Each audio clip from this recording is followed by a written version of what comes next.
Hello, friends, and welcome to Sleep Tight Stories. I'd like to say hello to some friends. Hello to Benson in Alameda. Hello to Noah, who is 6, and Myra, who is 8, from Vizag, India. Hello to Mirabelle and her little brother Wolfram. Hello to Ellie Mangas, and hello to Ella Chamorro. Thank you for your support. It means so much to us.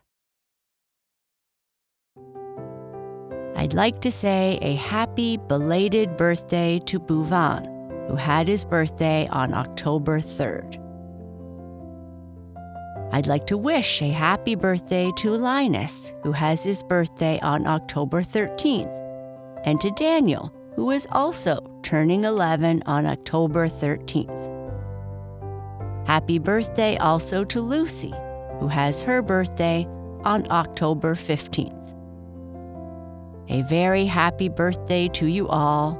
I hope your day is very special.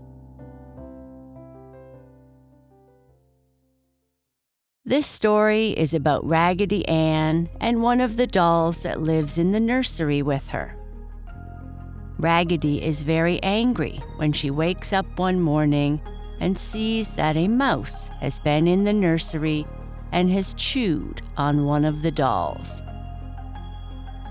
Marcella brings her parents to the nursery, and they decide to get a kitten to help get rid of the mouse. The kitten, Boots, likes to play, and when the mouse shows up, he plays with him until Raggedy interferes. What will happen to the mouse? Let's listen and see. Raggedy Ann and the Mouse. Jeanette was a new wax doll, and like Henny, the Dutch doll, she could say mama when anyone tipped her backward or forward. She had lovely golden brown curls of real hair. It could be combed and braided or curled or fluffed without tangling. And Raggedy Ann was very proud when Jeanette came to live with the dolls. But now, Raggedy Ann was very angry. In fact, Raggedy Ann had just ripped 2 stitches out of the top of her head when she took her rag hands and pulled her rag face down into a frown. But when she let go of the frown, her face stretched right back into her usual cheery smile. And you would have been angry too, for something had happened to Jeanette. Something, or someone, had stolen into the nursery that night when the dolls were asleep and nibbled all the wax from Jeanette's beautiful face. And now all her beauty was gone. It really is a shame, said Raggedy Ann as she put her arms around Jeanette. Something must be done about it, said the French doll as she stamped her little foot. If I catch the culprit, I will, I don't know what I will do with him, said the tin soldier, who could be very fierce at times, although he was seldom angry. Here is the hole he came from, cried Uncle Clem from the other end of the nursery. Come see. All the dolls ran to where Uncle Clem was, down on his hands and knees.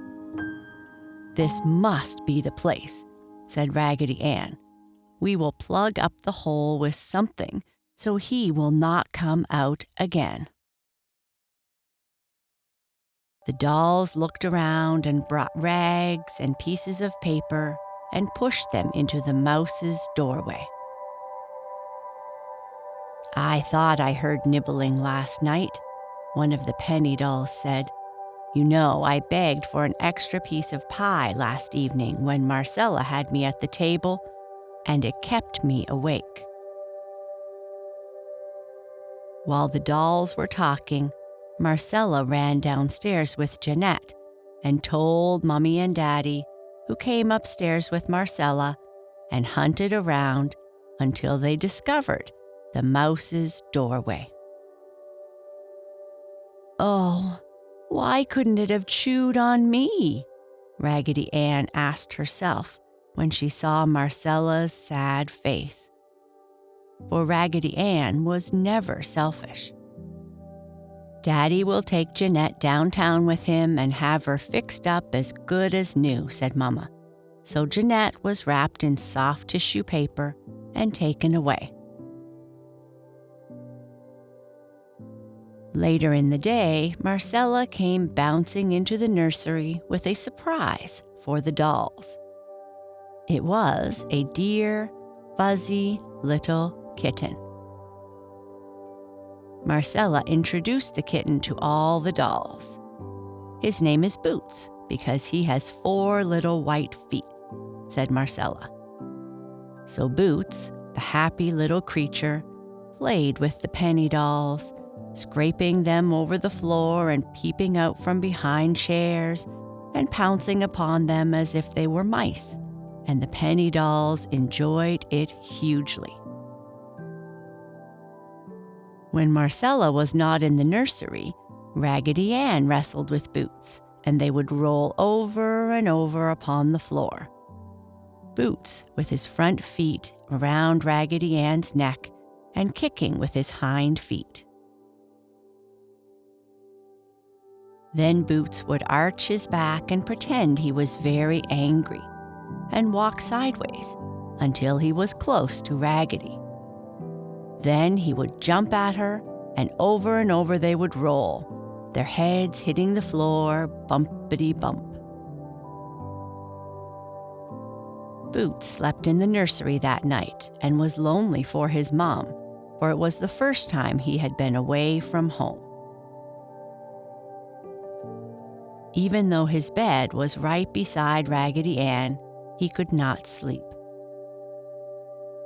But Raggedy Ann was very glad to have Boots sleep with her, even if he was heavy, and when Boots began crying for his mom, Raggedy Ann comforted him, and soon Boots went to sleep.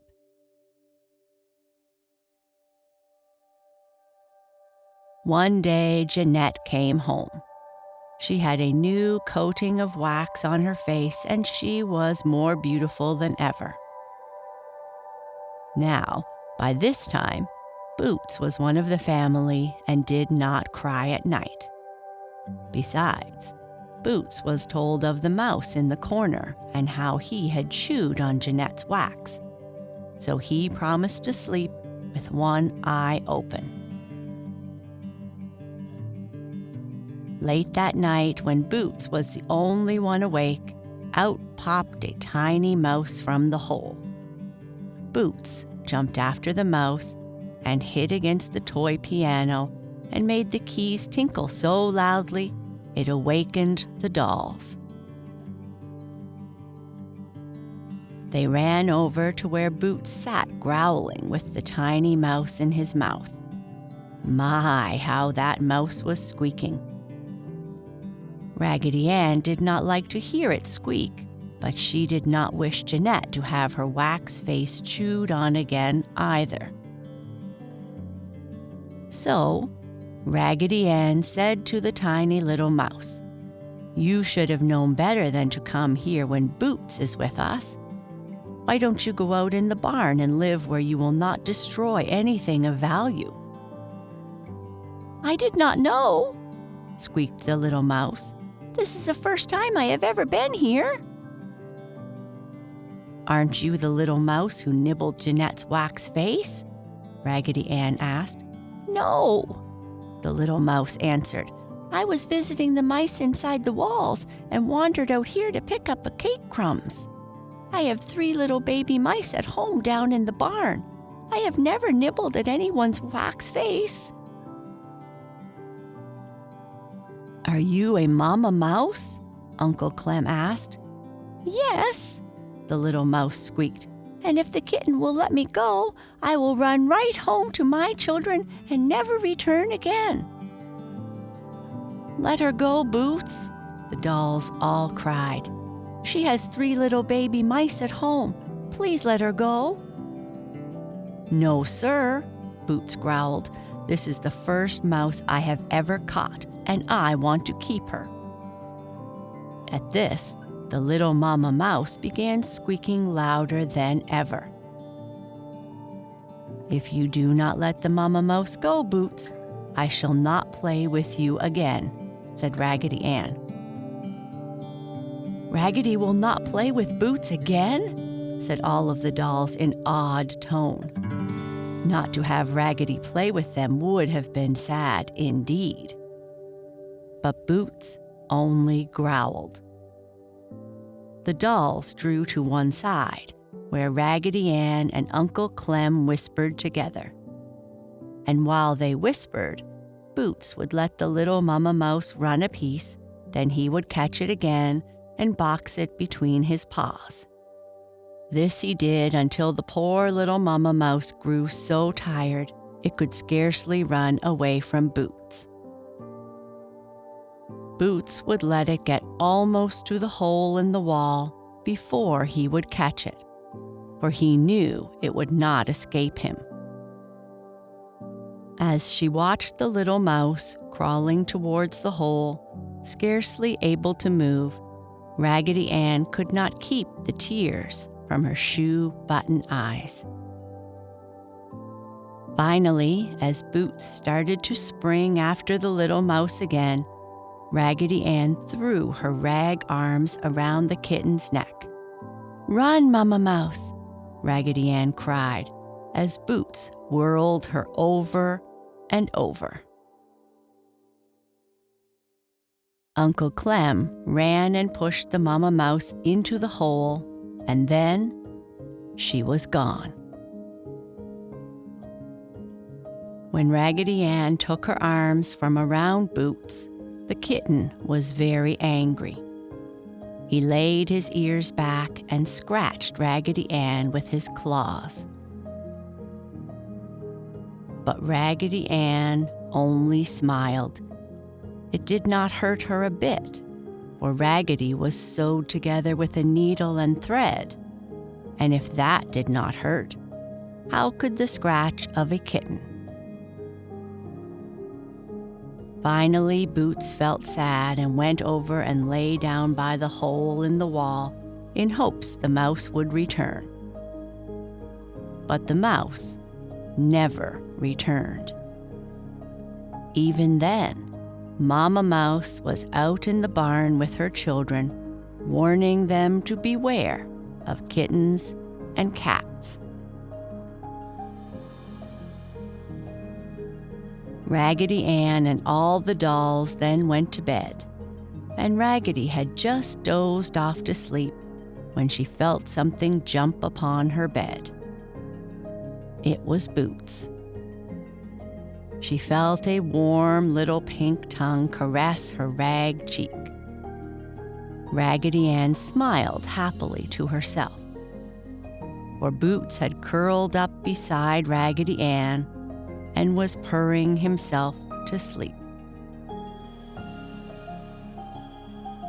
Then Raggedy Ann knew she had been forgiven for rescuing the Mama Mouse, and she smiled herself to sleep and dreamed happily of tomorrow.